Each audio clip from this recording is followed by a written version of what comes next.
రోజున రైతులకి సంఘీభావం కోసం అన్నం పెట్టే రైతన్న కోసం మీరందరూ బయటకు వచ్చి ఈరోజు మనస్ఫూర్తిగా మద్దతు తెలుపుతున్నారు. మనస్ఫూర్తిగా పేరు పేరున ప్రతి ఒక్కరికి నా ధన్యవాదాలు. ఈరోజు బందర్ కలెక్టరేట్కి పార్టీ కార్యక్రమంలో భాగంగా బందర్ కలెక్టరేట్కి నేను కూడా వచ్చి రైతుల తరపున వినతి పత్రం ఇవ్వాలని నిర్ణయించుకోవడం, దానికి బందర్కి నిజంగా నాకు ఇంత అశేష అభిమానం చూపించి నిజంగా నాకు చాలా ఆనందంగా ఉంది. కష్టాలు కన్నీళ్లు కష్టాల్లో ఉన్న రైతు కోసం మేము రోడ్ల మీదకి వస్తే దీనిని వైసీపీ నాయకులు రాజకీయం చేస్తున్నాం సరదా కోసం అంటుంటే, మీకు తెలుసు నేను ప్రతి ప్రభుత్వాన్ని చాలా పద్ధతిగా ఒక క్రమ పద్ధతిలో తప్పుంటే తప్పని తెలియజేస్తాం. ప్రజాస్వామ్యంలో అది పద్ధతి. అది మీలాగా నోటుకొచ్చిన బూతులు తిట్టం, వైసీపీ నాయకుల్లాగా నోటుకొచ్చిన బూతులు తిట్టం. పద్ధతిగా మాట్లాడతాం, పద్ధతిగా అడుగుతాం. అరే కలెక్టరేట్లో మాకు ప్రజల పక్షాన వచ్చి ఈ వినతి పత్రం అందం చేయడం ప్రజాస్వామ్యంలో ఒక లక్షణం. ఇది డిబేట్ ఉండటం, ప్రశ్నించడం, రోడ్ల మీదకి వచ్చి మా నిరసనను తెలియజేయటం ప్రజాస్వామ్యంలో ఏ పొలిటికల్ పార్టీకే కాదు ప్రతి ఒక్కరికి కూడా, ప్రతి ఒక్క పౌరుడికి ఉన్న రాజ్యాంగం కల్పించిన హక్కు. అంటే మీరు చేస్తే రాజకీయం కాదు, మేము చేస్తే రాజకీయం అండి.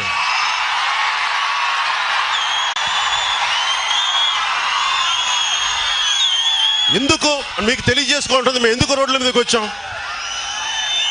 రాష్ట్రంలో వచ్చే ప్రతి 100 రూపాయలు దాంట్లో 40 రూపాయలు వ్యవసాయం నుంచే వస్తుంది, రైతే ఇస్తాడు. అది అంటే దాదాపు మనకి 9 లక్షల పైచిలుకు మన రాష్ట్ర స్థూల ఉత్పత్తి ఆదాయం అయితే దాంట్లో 3,30,000 కోట్ల పైచిలుకు కేవలం వ్యవసాయం మీదే వస్తుంది.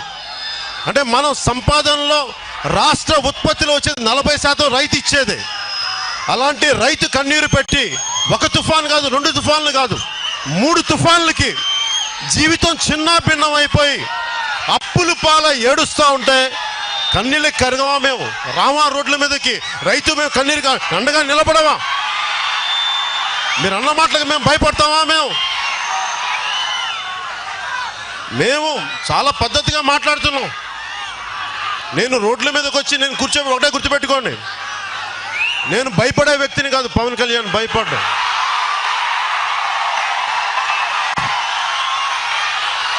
అస్సలు కొంచెం మీరు కిందకి రండమ్మా, వాళ్ళు కనిపించలేదు. రోడ్ల మీదకి మేము రావడానికి మాకేం సరదా కాదు. వచ్చి ప్రజా జీవనాన్ని స్తంభింపజేయటం లేదంటే రెవెన్యూ వ్యవస్థకు పోలీసు అధికారులు ఇబ్బంది మా ఆలోచన విధానం కాదు. అరే ఇన్ని లక్షల మంది రైతులు, 80 లక్షల పైచిలకు రైతాంగం ఉన్న రాష్ట్రం ఇది. 40% ఆదాయం ఇచ్చే వ్యవసాయానికి ఆధారపడ్డ రైతాంగం ఇది. వాళ్ళకి మీరు అండగా నిలబడలేనప్పుడు మీరు ఎందుకు? 151 ఎమ్మెల్యేలు ఉన్నారు, ప్రజాప్రతినిధులు ఉన్నారు, మీరు రైతు కన్నీరు ఉన్నారు. మీరు బ్లూ లైట్ వేసుకుని కాళ్ళు తిరగడానికి ముందు పోలీస్ సెక్యూరిటీ పెట్టుకోవడానికి మీ ప్రజాప్రతినిధులు అయింది. ఏదైనా మాట్లాడితే రాజకీయం చేస్తున్నాం అంటారు. మేము చాలా పద్ధతిగా మాట్లాడతాం. రాష్ట్రం సుభిక్షం కోరుకునే జనసేన పార్టీ పెట్టిన, దయచేసి అది అందరూ దృష్టిలో పెట్టుకోవాలి. చెప్పండి, ఓటమి ఇవ్వగానే అందరూ భయపడి పారిపోతారు, కానీ ఓటమి కొడిగిన పట్టు పెరుగుద్ది. నాకు నిలబడతాం. ఎందుకు నిలబడతాం? రాజకీయం ఒకరి సొత్తు కాదు, ఒక కుటుంబం సొత్తు కాదు, ఒక కులం సొత్తు అంతకంటే కాదు. మర్చిపోవాలి. కులం కేవలం రాజకీయం ఒక కులానికే, 2 కులాలకే, 3 కులాల కంటే కుదరదు. అన్ని కులాలకి, అన్ని మతాలకి బలంగా ఉండాలని కోరుకునే వ్యక్తులం మేము. అందరూ బాగుండాలి. ఈ రోజున రైతాంగంలో దాదాపు 70% మంది కౌలు రైతులు. భూమి హక్కు లేదు వాళ్ళకి. వాళ్ళు ఈరోజు నష్టపోతుంటే వాళ్ళని మాట్లాడే వ్యక్తులు లేరు, వాళ్ళ గురించి అడిగే వ్యక్తులు లేరు. గ్రామాల్లో గ్రామ వాలంటీర్లు ఉన్నారు. వారు కౌలు రైతుని ప్రూవ్ చేసుకోవడానికి నానా ఇబ్బందులు నానా యాతన పడుతున్నా ఉన్నారు. మరి గ్రామ వాలంటీర్లను బట్టి మీరు చేసిన ప్రయోజనం ఏంటి? మీరు సాధించింది ఏమిటి? ఏదైనా మాట్లాడదామంటే ఒక్కొక్కళ్ళు బూతులు తిడతా ఉంటారు, నన్ను తిడతా ఉంటారు. ఇక్కడున్న ఎమ్మెల్యే పేరేంటమ్మా, ఆయన ఏంటి ఆయన పేరు?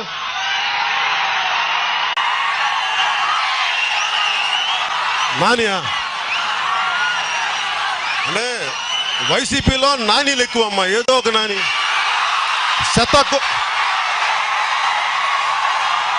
ఏ నానో నాకు అర్థం కావట్లా, గుర్తుకోలేదు. శతకోటి లింగాల్లో బోడి లింగం, అనేక మంది నానీలు, ఇంకో నాని. ఎవరైతే మనకేంటి?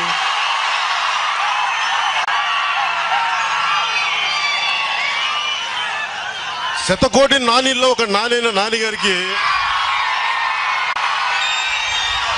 మీ సీఎం సాబ్కి చెప్పండి, మీ జగన్ రెడ్డి గారి సీఎం సాబ్కి వకీల్ సాబ్ చెప్పాడని చెప్పండి.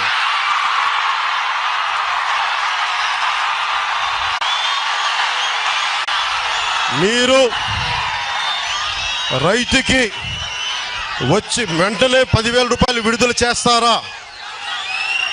వచ్చే అసెంబ్లీ సమావేశాల లోపు మేము అడిగిన 35,000 రూపాయలు మీరు విడుదల చేస్తారా లేదా? లేదంటే ఒకటే గుర్తుపెట్టుకోండి, 35,000 విడుదల చేయకపోతే మటుకు నేనే దగ్గరుండే అసెంబ్లీని, మా జనసేన, మా కార్యక్రమం అసెంబ్లీని ముట్టడిస్తాం. మీరు కనుక 35,000 రూపాయలు రైతుకి ఇవ్వని పక్షంలో వచ్చే అసెంబ్లీని మీకు సమావేశాలు ఎలా జరుగుతాయో మేము చూస్తాం, అసెంబ్లీని ముట్టడిద్దాం. మీరు ఫోన్లే తగ్గాం, మాట్లాడతాం, తగ్గుంటాం. మీరు నానా బూతులు తిడుతున్నా భరిస్తాం, మాకు ఆ భయాలు లేవు, బాధ్యతగా ఉంటాం. మీరు ఒకటే గుర్తుపెట్టుకోండి, రైతు కన్నీరు తుడవండి. ఉదాహరణకి ప్రధానమంత్రి గారే ఉన్నారు, నరేంద్ర మోదీ గారే ఉన్నారు. ఈ రోజున రైతులకి దాదాపు 9 కోట్ల మంది రైతులకి 18,000 కోట్లు ప్రతి రైతు అకౌంట్కి 2,000 రూపాయలు అకౌంట్లో పడిపోయింది ఒక 3 రోజుల క్రితం, 2-3 రోజుల క్రితం. అలాంటిది మీరు ఎంత ఇవ్వబోతున్నారు? కనీసం 15 మంది చచ్చిపోయారు, 15 మంది రైతులు చచ్చిపోయారు. కనీసం వాళ్ళకి మీరు ఇచ్చేది 7 లక్షల. ఒకవైపున మీరు వైజాగ్లో ఆ పాలిమర్స్ ఫ్యాక్టరీ యాక్సిడెంట్ జరిగితే 1 కోటి రూపాయలు అనౌన్స్ చేశారు. దానికి కనీసం మీరు కనీసం అంత తక్కువ ఎందుకు ఇచ్చారు? మీరు 7 లక్షలు ఇంకొంచెం పెద్ద మనసుతో ఇవ్వచ్చు కదా.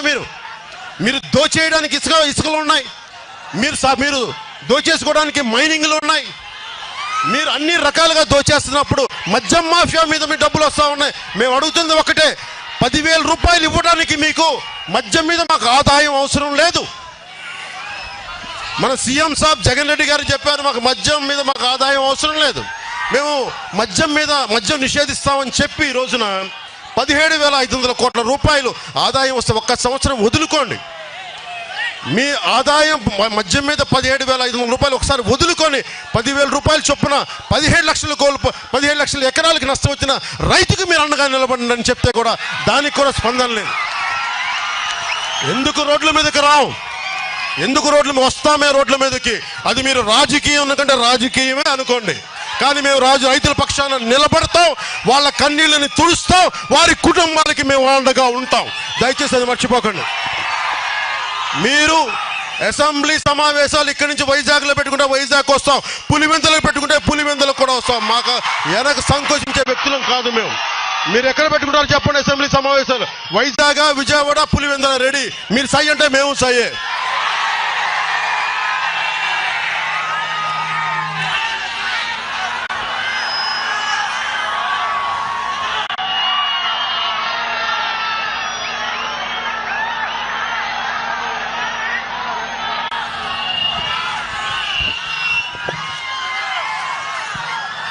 ఇప్పుడు తెలంగాణ ముఖ్యమంత్రి గారికి జగన్ రెడ్డి గారికి చక్కటి సత్సంబంధాలు ఉన్నాయి. అక్కడ తెలంగాణ ప్రభుత్వాన్ని స్ఫూర్తిగానే తీసుకొని అక్కడ ఇప్పటికీ 58 లక్షల రైతులకి దాదాపు 17,500 కోట్లు ఇచ్చారు. మరి ఇక్కడ మనకి 84 లక్షల మంది రైతులు పైసలకు, కానీ వాళ్ళు ఇచ్చింది 40 లక్షల మందికే. అది కూడా ఇప్పటికీ ఇలాంటి పరిస్థితులు ఇంకా అది కూడా ఇవ్వలేదు, ఈ రోజుకి విడుదల చేయలేదు. అందుకని మేము వచ్చాం ఈ రోజున. కలెక్టర్ గారికి ఇస్తాం, చాలా పద్ధతిగా మాట్లాడతాం. మీ అందరిని ఒకటే కోరుకుంటా ఉన్నాను, దయచేసి మీరు సంసిద్ధంగా ఉండండి. మేము 151 మంది సభ్యులున్న ప్రజాప్రతినిధులు ఉన్న వైసీపీ పార్టీ ఒక్క ఎమ్మెల్యే ఉన్నాడో లేదో తెలియని జనసేన పార్టీ గురించి మీరు ఇంత ఆలోచిస్తున్నారంటే దాన్ని బట్టి మీరు అందరూ అర్థం చేసుకోండి. ప్రజల పక్షాన ఎవరు నిలబడుతున్నారు, ప్రజల వైపు ఎవరు పోరాడుతున్నారు. మీరు మాట్లాడితే ఎన్ని అవకతవకలు జరుగుతూ ఉన్నాయి, ఎంత అసంబద్ధంగా పరిపాలిస్తున్నారు, ఇవన్నీ తెలియక కాదు మాకు. కానీ చాలా సమయం ఉంది, మీకు సమయం ఇస్తున్నా సరిదిద్దుకోవడానికి మీరు చేసిన తప్పులు ఇవన్నీ ఇంత పద్ధతిగా ఉంటే కూడా మీరు మా మీద విమర్శలు చేయడం నిజంగా చాలా బాధ కలిగిస్తుంది. సీఎం సాబ్కి చెప్తా ఉన్నాం, జగన్ రెడ్డి గారికి, ముందు 10,000 రూపాయలు విడుదల చేయండి. వచ్చే అసెంబ్లీ ఎన్నికల్లో, వచ్చే అసెంబ్లీ సమావేశాల లోపు మీరు 35,000 రూపాయలు విడుదల చేయకపోతే మీరు అసెంబ్లీ ముట్టడికి సిద్ధం కండి. అక్కడ గొడవలు అవుతాయా ఏమవుతాయా అవన్నీ మీ పద్ధతి మీరు చూసుకోండి. మేము రైతులందరినీ తీసుకొస్తాం, రాష్ట్ర నలుమూల నుంచి రైతాంగాన్ని అందరినీ తీసుకొస్తాం. నిరుద్యోగంతో ఉన్న యువతంతా ఒకసారి కదిలి రండి, అసెంబ్లీకి మాట్లాడదాం. ఎందుకు ఉద్యోగాలు ఇవ్వరు, ఎందుకు అభివృద్ధి రాదు ఇవన్నీ తేల్చుకుందాం. ఎందుకంటే మనిషికో మాట గొడ్డుకో దెబ్బ అంటాం. మంచిగా మర్యాదగా అయ్యా సీఎం గారు, పెద్దలు, బాబు గారు అంటే మాట అంటే ఏం చేస్తామా? అప్పుడు రోడ్ల మీదకి రావా, అసెంబ్లీలు ముట్టడి చేయవా? చేస్తాం, బలంగా చేస్తాం. అందుకని సంసిద్ధంగా ఉండండి. రైతులు కన్నీరు తుడుద్దాం. ఎందుకంటే మనకి రైతు అన్నం పెట్టే రైతు ఏడిస్తే అది మనకి క్షేమం కాదు మన ఎవరికి కూడా. అందుకని జనసేన రైతు కోసం ఉంది, రైతు కన్నీరు తుడుస్తుంది. ఈ 84 లక్షల మంది రైతులకి, వారి కుటుంబాలకి మేము అండగా ఉంటామని తెలియజేసుకుంటూ సెలవు తీసుకుంటూ,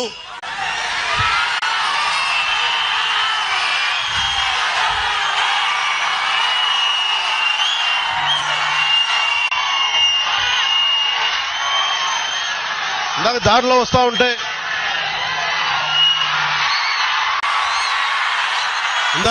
వస్తూ ఉంటే అడిగాం, అసలు మీకు నష్టపోయారు కదా, కనీసం వచ్చే పంటకి విత్తనాలు ఇచ్చారని అడిగాం. మీరు కనుక్కున్నారా? ఎవరైనా రైతుని విత్తనాలు ఇచ్చారని కనుక్కోండి. విత్తనాలు ఇవ్వలా. పోనీ వాలిపోయిన పంటని కొన్నారా అంటే కొనలా. మరి దేనికి 151 మంది ప్రజాప్రతినిధులు దేనికి? వాళ్ళ కార్లు తిరగడానిక, వాళ్ళు 1,000 కోట్లు సంపాదించుకోవడానిక, వాళ్ళ ఇసుకని దోచేయడానిక, మధ్య మీద డబ్బులు సంపాదించడానిక, మైనింగ్ అడ్డగోలుగా దోచేయడానిక? ఇందుకే మీరు అధికారం కట్టబెట్టింది. ఒకసారి మీరు కూడా ఆలోచించాలి. మీకోసం నిలబడే జనసేన పార్టీ మీకు అండగా ఉంటుంది. మాట్లాడితే ఉంటారు, సినిమాలు అంటే సినిమాలు చేసుకుంటా మరి రాజకీయం చేస్తున్నాం. సినిమాలు చేస్తాం, మన రాజకీయం చేస్తున్నామంట. అవునయ్యా, వీళ్ళందరూ దేశసేవ, వీళ్ళంతా చేస్తుంది. అంటే జగన్ రెడ్డి గారికి సిమెంట్ ఫ్యాక్టరీలు లేవు, మైనింగ్ లేదు, పేపర్లు లేవు, పాప ఏమీ లేవు, 1,000 కోట్లు లేవు. ఉన్న ప్రజాప్రతినిధులు అందరూ మా సాక్షాత్ గాంధీ మహాత్ములు అందరూ, ఎవరి దగ్గర పాపం కేవలం కద్దర పంచి కట్టుకొని ఏమంటుందని కల్లాయి గుడ్డేసుకొని పాపం రాజకీయం చేస్తారు. అదే డబ్బులు లేవు వాళ్ళు. కేవలం అనుక్షణం మా ప్రజలు చెప్పి రోడ్డు మీద తిరుగుతూ ఉంటారు. వాళ్ళు ఏం చేయరు.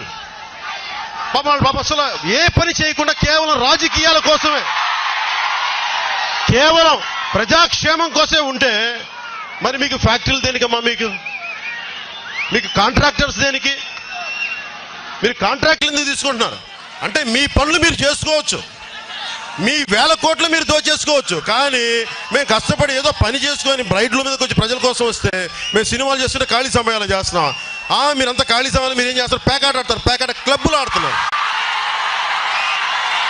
పేకాట క్లబ్బులు పెట్టే మీరు కూడా మమ్మల్ని విమర్శిస్తే నా నోరు మంచిది కదబ్బా. తల్లి బిడ్డ న్యాయంగా పోదామంటే పోదాం. అలా కాకుండా మీరు నోటికొచ్చింది మాట్లాడితే కూడా నాకు మిమ్మల్ని ఎలాగ చేప ముళ్ళు ఎలా ఒలుస్తామో అలా వలవగల నాకు ఆ సత్తా ఉంది, ఆ సత్తా ఉందమ్మా. కానీ ఆ రెచ్చగొట్టు రాజకీయం పద్ధతి కాదు. అవసరం మేరకు వాడతాం. ఎప్పుడన్నా తప్పదు అనుకుంటే, శృతి మించితే మీరు కూడా ఓ పని చేయండి. మీ పేపర్లు మూసేసుకోండి, మీ టీవీ మీడియాలు మానేసుకోండి, లేదంటే మొత్తం కూర్చోబెట్టి మీ వ్యాపారాలు బంద్ చేసుకోండి, మీ కాంట్రాక్ట్లు బంద్ చేసుకోండి, మీ ఇసుక కాంట్రాక్ట్లు బంద్ చేసుకోండి, మీ మద్యం షాపులు బంద్ చేసుకోండి. అప్పుడు రాజకీయం చేయండి. అప్పుడు నేను కూడా సినిమా రాజకీయం చేస్తాను.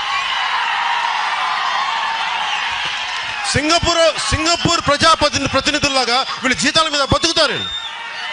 ఇంతమంది రైతులు నష్టపోయారు. మీరు అడగలేపారు ఒక రైతుకి ఒక 1000 రూపాయలు ఇవ్వచ్చు కదా, 2000 రూపాయలు జేబుల్లో నుంచి. ఏ నాన్నయ్య ఆయన పేరు? ఏదో నాన్నలే, ఏం గుర్తుపెట్టుకున్నాం, నాన్నలు ఎక్కువైపోయారు. పోనీ ఆయన ఇచ్చారో 1000 రూపాయలు అడగండి. ఇచ్చారో 1000 రూపాయలు రైతుకి? ఏం మాట్లాడతారు వాళ్ళు? అందుకని దయచేసి మీరేం భయపడకండి. ఇది ప్రజాస్వామ్యం, మనకి హక్కు ఉంది. మనకి న్యాయం జరిగినప్పుడు మనకు గళం ఇప్పే హక్కు ఉంది. మనకి భయపడద్దు మీరు. నేను భయపడను. నేను అందుకే రోడ్ల మీదకున్నా. ఓడిపోయినా రోడ్ల మీద ఉన్నా. ఓడిపోయినా మీకోసం వచ్చాం. నిలబడతాం మేము. భయపడితే పనులు అవ్వవు. నోరేసుకొని బూతులు తిట్టా భయపడి ఇళ్లలో కూర్చుంటావా? నోరేసుకుంటే ఇళ్ల ముందుకు వస్తాం. జాగ్రత్త, ఎక్కువ మాట్లాడద్దు మీరు. పద్ధతిగా ఉండండి. నోరు మీ ఒక్కరికైనా ఉంది? మీరైనా పెట్టి పుట్టారా? మీరు మాకు భయాలు అనుకుంటున్నారా? ఒకటే చెప్తున్నాం. ఈ ఎమ్మెల్యే గారికి చెప్పండి, ఏదో నానిగారంట, ఆయన చెప్పండి.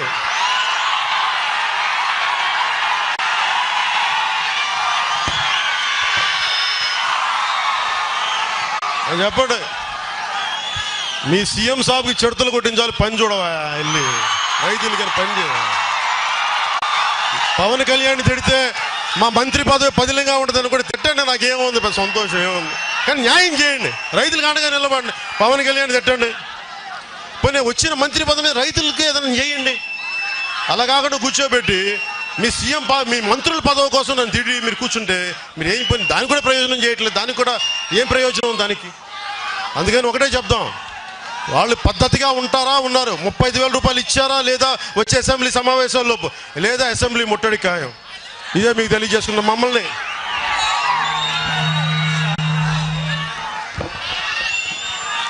అంటే ఇందాక మాట్లాడుతున్నప్పుడు రైతులకి విత్తనాలు ఇవ్వలా, ఇన్పుట్ సబ్సిడీలు ఇవ్వలేదు.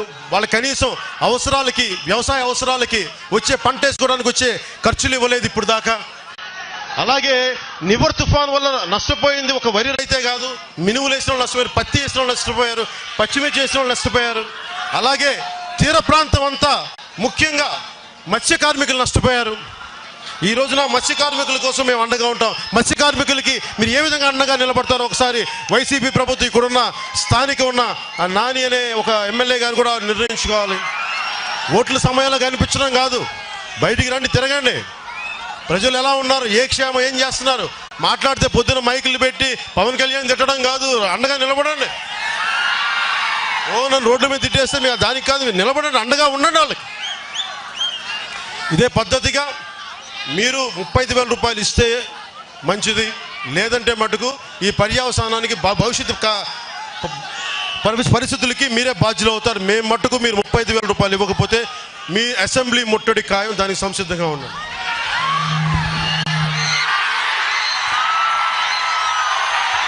ప్రతి ఒక్కరికి ఇంత చాలా ఓపికగా ఇంత ఎండలో కూడా మనస్ఫూర్తిగా నిలబడినందుకు, ముఖ్యంగా ఇక్కడికి వచ్చిన జన సైనికులకి, జనసేన నాయకులకి, మా ఆడపడుచులకి, దారి పొడవుతా చాలా ప్రేమపూర్వకంగా మాకు ఆదరణ ఇచ్చిన ప్రతి ఒక్కరికి, చాలా సహకరించిన పోలీస్ శాఖ వారికి, దీన్ని ప్రజా సమస్యల్ని ముందుకు తీసుకెళ్లిన ఈ మీడియా సోదరులందరికీ ప్రత్యేకంగా ధన్యవాదాలు తెలుపుకుంటూ సెలవు తీసుకున్నాను. జై హింద్.